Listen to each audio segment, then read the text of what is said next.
नमस्कार। आप सुन रहे हैं द बॉलीवुड रेडियो और मैं हूं आपके साथ आकाश। दोस्तों, आज के इस पॉडकास्ट में किस्सा राजेश खन्ना, रेखा, राज बब्बर और फिल्म अगर तुम न होते का है। और इस फिल्म की तासीर को आपको समझना है तो एक गाने के जरिए, एक सीन के जरिए समझने की कोशिश करिए। फिल्म में पार्टी का एक सीन है। रेखा गुलाबी साड़ी में लिपटी हैं। राजेश खन्ना पर कैमरा क्लोजअप बना रहता है। राजेश खन्ना सिर्फ अपने चेहरे के भाव से नगमे को संभालते हैं। छोटे से कमरे में कुछ इस तरह ये अमर गाना फिल्माया गया था, अगर तुम न होते का टाइटल सॉन्ग। अमिताभ और रेखा की जोड़ी के किस्से तो आपने खूब सुने हैं, लेकिन राजेश खन्ना के साथ भी रेखा की अदाकारी ने कुछ कम कमाल नहीं किए। इस गाने में भी दोनों कुछ न बोलते हुए भी बहुत कुछ बोल जाते हैं। और वैसे भी राजेश खन्ना और रेखा फिल्मों में अपनी आंखों से अभिनय करने के लिए जाने जाते थे, और इस गाने में दोनों की यही खूबी बेहतरीन तरीके से देखने को मिली। इस गाने में रेखा जब जब हमें और जीने की चाहत ना होती, अगर तुम ना होते, अगर तुम ना होते गुनगुनाती हैं, तो फ्लैशबैक में उन्हें और राज बब्बर को रोमांटिक अंदाज में दिखाया जाता है। लेकिन राजेश खन्ना ये सोचकर खुश होते हैं कि रेखा उनके लिए ये बोल गुनगुना रही हैं। इस गाने की बात करें तो किशोर कुमार और लता मंगेशकर की मखमली आवाज ने ऐसा जादू इस गाने में चलाया कि ये गाना बहुत मशहूर हुआ अपने दौर में। आज भी लोग इसे सुनते हैं। गाने की म्यूजिक डायरेक्टर आर डी बर्मन थे और इसके बोल गुलशन बावरा ने लिखे थे। बहरहाल, आपको फिल्म के बारे में बताएं तो ये अगर तुम ना होते फिल्म का वो सुपरहिट गाना है जो साल 1983 में रिलीज हुई थी। राजेश खन्ना ने फिल्म में एक बड़े बिजनेसमैन की भूमिका निभाई, जबकि रेखा और राज बब्बर पति पत्नी की भूमिका में थे। कुछ परिस्थितियां ऐसी बनती हैं कि रेखा राजेश खन्ना के साथ काम करने लगती हैं और राजेश खन्ना उन्हें दिल दे बैठते हैं, क्योंकि राजेश खन्ना की पत्नी की शक्ल रेखा से बहुत मिलती जुलती है। रेखा अपनी जॉब के बारे में भी पति राज बब्बर को नहीं बताती, जिससे वो उनके ऊपर शक भी करने लगते हैं और फिल्म इसी तरीके से तीनों के बीच घूमती है।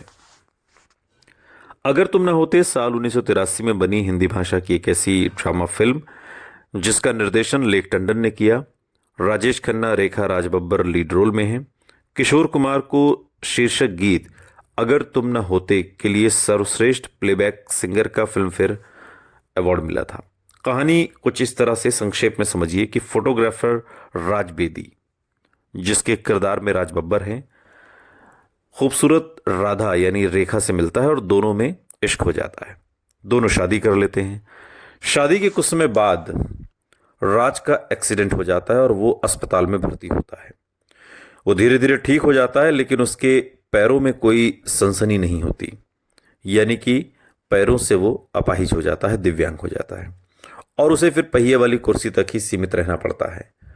उसके इलाज की लागत और नौकरी को गंवाने की वजह से राधा को एक अमीर बिजनेसमैन अशोक मेहरा, जिसके किरदार में राजेश खन्ना है, राजेश खन्ना की इकलौती बेटी की दाई की नौकरी करनी पड़ती है, यानी कि बेटी की देखभाल, उसको तैयार करना स्कूल के लिए वगैरह वगैरह। राज इस व्यवस्था से काफी खुश है और स्थानीय स्तर पर और बाद में विदेश में अपने इलाज के लिए तत्पर भी है। उसे दृढ़ विश्वास है कि उसका पैर ठीक हो जाएगा। वो ये नहीं जानता कि अशोक की मृतक पत्नी राधा से हूबहू मिलती जुलती है, कि उसकी बेटी मिनी सोचती है कि उसकी मां आखिरकार घर लौट आई है। राधा और पूर्णिमा दो किरदार हैं रेखा के इस फिल्म में डबल रोल के तौर पर। दोनों की शक्लें बहुत मिलती जुलती हैं और यही वजह है कि राधा को अशोक मेहरा यानी राजेश खन्ना और उसके सहयोगियों ने काम पर रखा, चूंकि उसकी शक्ल बिल्कुल उनकी पत्नी पूर्णिमा से मिलती है। अब क्या राधा अपने स्वयं के लिए एक प्यारी सी बेटी पाने के अलावा अमीर श्रीमती मेहरा के रूप में आरामदायक जीवन जीना चाहेगी राज बब्बर को छोड़ के? ये इस फिल्म की कहानी है, और इस फिल्म की कहानी समझने के लिए आपको ये फिल्म देखनी पड़ेगी।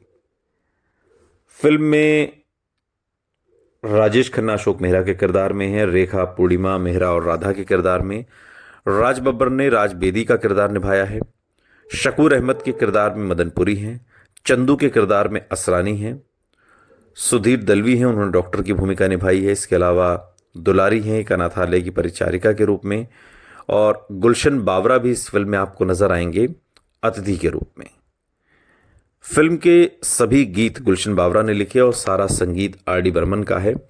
और गीत जो सबसे मशहूर हुआ वो अगर तुम ना होते है, जो कि एक बार फीमेल वॉइस में जिसे लता मंगेशकर ने गाया, फिर एक बार मेल वॉइस में जिसे किशोर कुमार ने गाया। इसके अलावा सच है ये कोई इल्ज़ाम, ये किशोर कुमार की आवाज़ में गाना, या फिर धीरे धीरे ज़रा ज़रा ये आशा भोसले की आवाज़ में है। और कल तो संडे की छुट्टी है एक गाना है शैलेंद्र सिंह और रेखा की आवाज़ में। और हम तो हैं छुई मुई लता मंगेशकर की आवाज़ में है। और अगर तुम ना होते और का जो एक दुखी संस्करण कह सकते हैं आप, सैड सॉन्ग के तौर पर इसे लता मंगेशकर और किशोर कुमार ने इस गाने को अपनी आवाज़ दी है। और राज बब्बर फिल्म फेयर में सर्वश्रेष्ठ सहायक अभिनेता के रूप में नॉमिनेट हुए थे, लेकिन किशोर कुमार ने सर्वश्रेष्ठ प्लेबैक सिंगर का अवार्ड जीता। हालांकि नॉमिनेशन में गीतकार के रूप में गुलशन बावरा भी नॉमिनेट किए गए थे, लेकिन सिर्फ एक पुरस्कार मिला और वो किशोर कुमार को मिला। फिल्म अपने दौर की सुपर डुपर हिट फिल्म थी, और इस फिल्म को राजेश खन्ना की जो फिल्में उस दौर में आनी शुरू हुई थी, चाहे वो अवतार हो, चाहे सौतन हो, और फिर अगर तुम ना होते, ये उसी कैटेगरी की फिल्म थी जिसे सुपर डुपर हिट कहा गया। उनके कमबैक के मौके पर राजेश खन्ना ने जब एक तरीके से सुपर हिट फिल्मों का कमबैक किया था। ये किस्सा आपको कैसा लगा? फिल्म अगर आपने ना देखी हो तो देखिएगा ज़रूर, और गाना आपको कैसा लगा कमेंट बॉक्स में हमें ज़रूर बताइएगा। सुनते रहिए द बॉलीवुड रेडियो, सुनता है सारा इंडिया।